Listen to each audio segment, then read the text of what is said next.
রহমতুল্লাহ।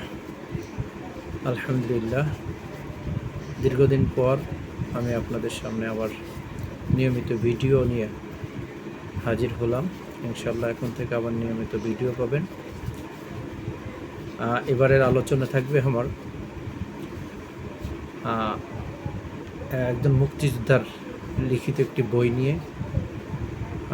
বইটির নাম, দীর্ঘদিন বইটি নিষিদ্ধ ছিল, আলহামদুলিল্লাহ এখন বইটি এই নিষিদ্ধ থেকে এখন বইটি বাজারে পাওয়া যায়।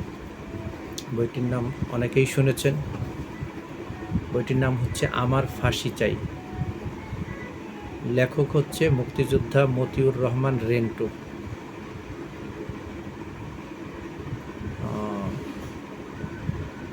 তো এই বইটিতে কি আছে আর কেনই বা লেখক এই রকমের একটা নাম দিলেন যে আমার ফাঁসি চাই? নিজের ফাঁসি কেন চাবে? এটা আসলে একটা কেমন শোনায় না? তা আসুন দেখি লেখক কি বোঝাতে চেয়েছেন। বইটি প্রথম প্রকাশিত হয় 1999 সালে, স্বাধীনতা দিবস।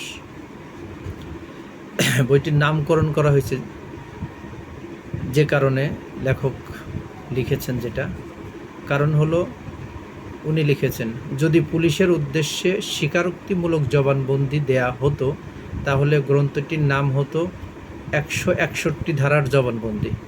অর্থাৎ যদি এটা স্বীকারোক্তিমূলক জবানবন্দি উল্লেখ করা হতো তাহলে নাম দেয়া হতো 161 ধারার জবানবন্দি।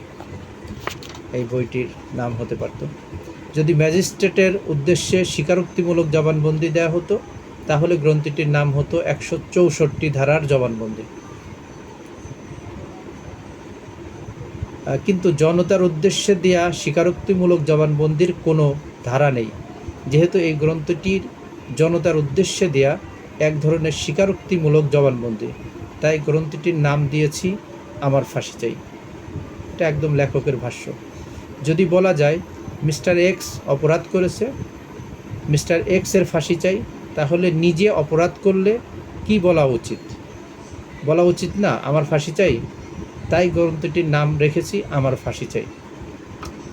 আমরা বইটিতে ভিতরে অনেক কিছু দেখতে পারবো। লেখক এই তার নামকরণের উদ্দেশ্য উল্লেখ করলেন যে নিজের স্বীকারোক্তি। তার কারণ এমন কিছু ঘটনা হয়তো এই বইতে আছে যে বইতে যেটা উনি নিজে দেখেছে, কিন্তু তার প্রতিবাদ তার কিছুই সে করতে পারে নাই। যেহেতু তিনি করতে পারেন নাই প্রতিরোধ করতে পারেন নাই, সেই জন্য যে এই অপরাধ আমার সামনে ঘটেছে আমি করতে পারলাম না, এর চেয়ে আমার মরে যাওয়া বা আমার ফাঁসি হওয়াটাই কি শ্রেয়। এটা থেকেই আমার মনে হয় লেখক এই বইটির নাম দিয়েছেন আমার ফাঁসি চাই। হয়তো এই বইয়ের ভিতরে এমন কিছু তথ্য আমরা পেতে পারি।